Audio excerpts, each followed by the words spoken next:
konuşayım. Ecrin kızım, burası çok güzel değil mi? Evet. Hadi gel birazcık şu ateşin başında oturup gitar çalalım seninle. Evet, hadi daha bakalım.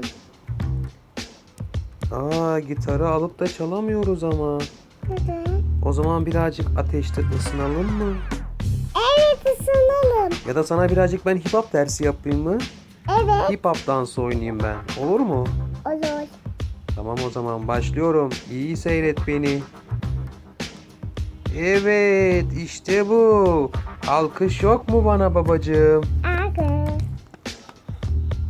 Çok alkışla. Oley. Tamam, yoruldum artık. Tamam o zaman. Hadi yatalım mı? Evet, yatalım. Evet, hadi gel sen burada yat. İçeride yat üstüne. Evet, çık oraya. Burada yat sen. Oley. Ecrin, hadi kalk babacığım. Gel birazcık gezelim seninle. Tamam. Hadi gel, takip et benim peşimden. Tamam. Bak, burada ormanın içinde güzel ağaçlar varmış. Bakayım, ben doyamıyorum. Bak, gel burada. Gördün mü? Ben doyamıyorum. Dere de varmış burada Ecrin. Kuku. Ecrin, gördün mü avuç kavuğunu?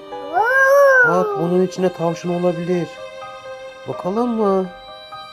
Ben buradan bakayım. Sen de oradan bak bakalım. Tavşan var mı içinde? Yok. O zaman gel bakalım, birazcık da şu aşağı taraflara bakalım.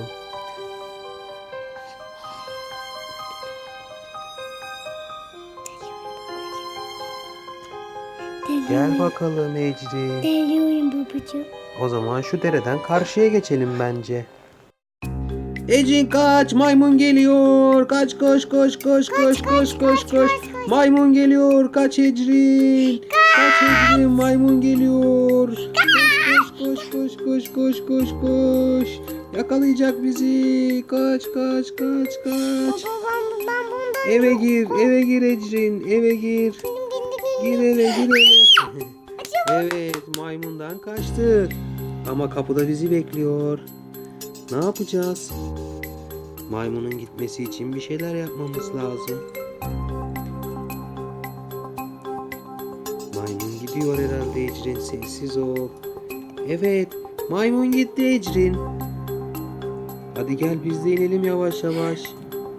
Takip et beni kızım. Korkmana gerek yok. kaka.